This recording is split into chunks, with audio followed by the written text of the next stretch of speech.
So let's begin. 10 häufige Fehler. 10 common mistakes.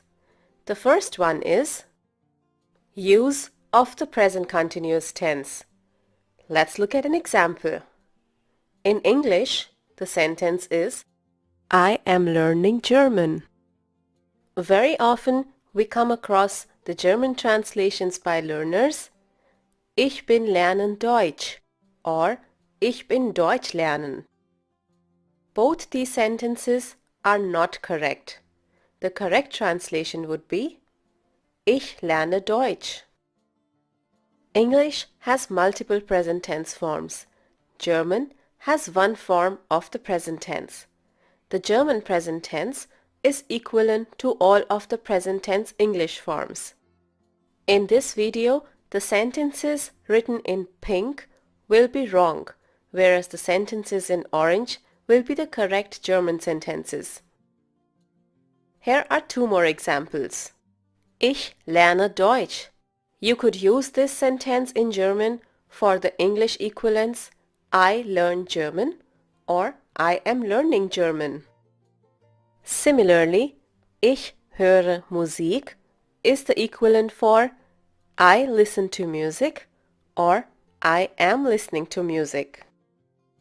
The present tense in German can also be used to represent the future. For example, morgen fahren wir nach Paris. With this, we come to the next common mistake. Gehen oder fahren. Both these verbs mean to go in English.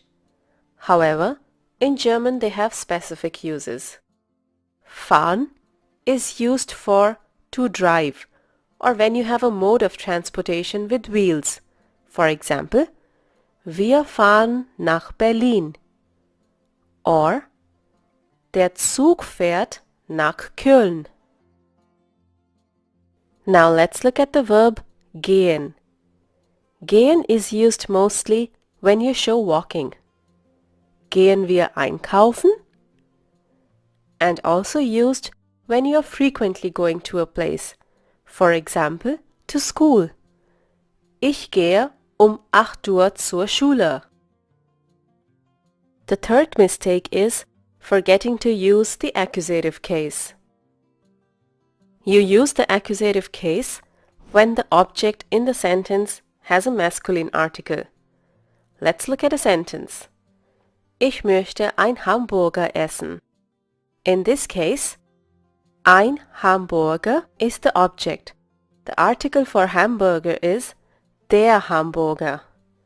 Hence, the article will change to einen. Ich möchte einen Hamburger essen. So it's important to learn the articles, and whenever it's a masculine article and is the object, the article changes to den or einen or keinen, etc. Don't forget, even the adjectives after them will get the adjective ending en. For example, wir haben einen netten Lehrer. Let's move on to the next mistake. Using nicht ein instead of kein. Here's an example. Sie will nicht eine Cola trinken. This sentence is incorrect.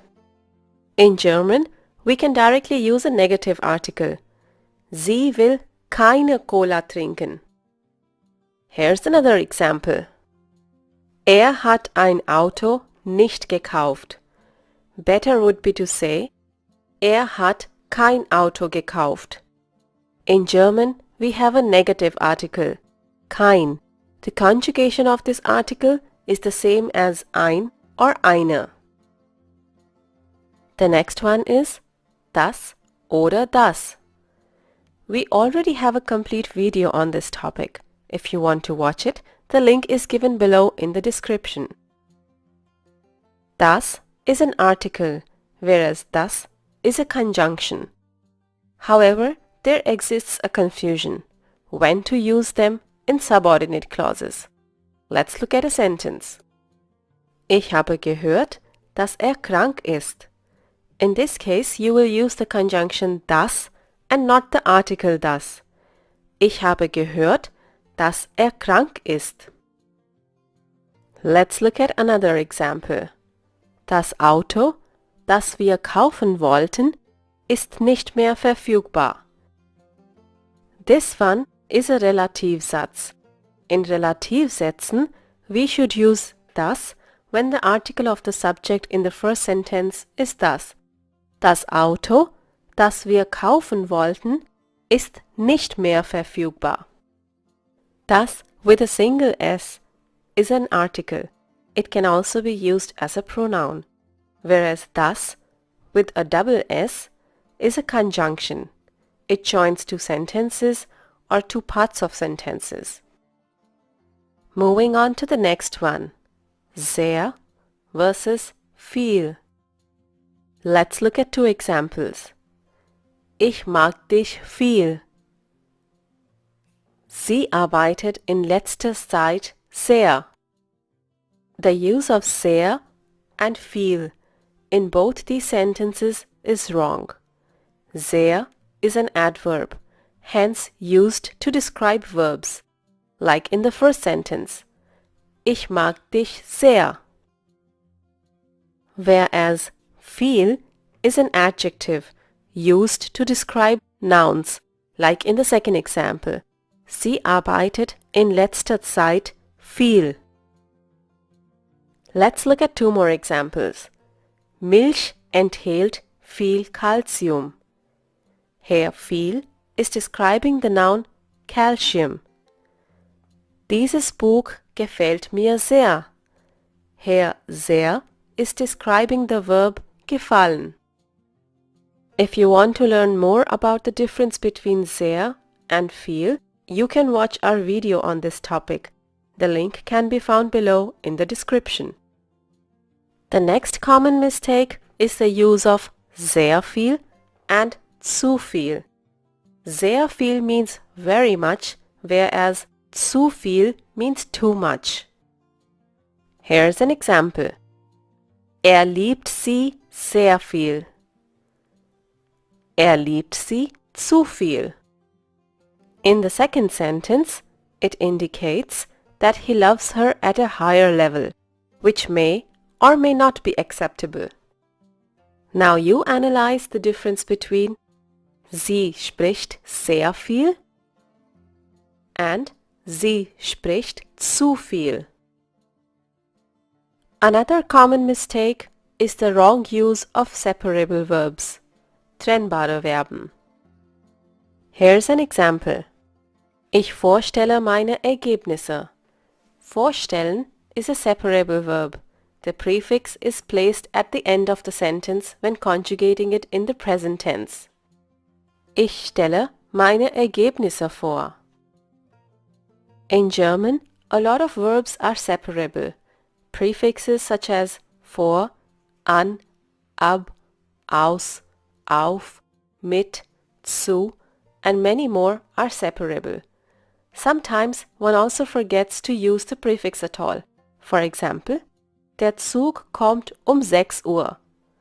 The correct sentence is, der Zug kommt 6 Uhr an.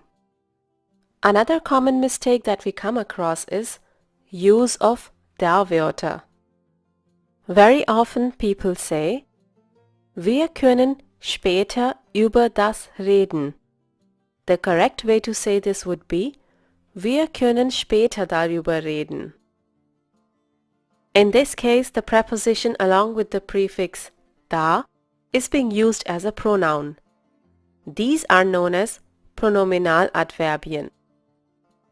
And now we come to the last one, Danke and Vielen Dank. A lot of learners mix these up. Very often we find in comments Vielen Danke. The correct one is Vielen Dank. Or people just say Dank. It should be Danke. Or you can say Ich danke dir. Ich danke Ihnen. So hopefully you will not be making these mistakes anymore.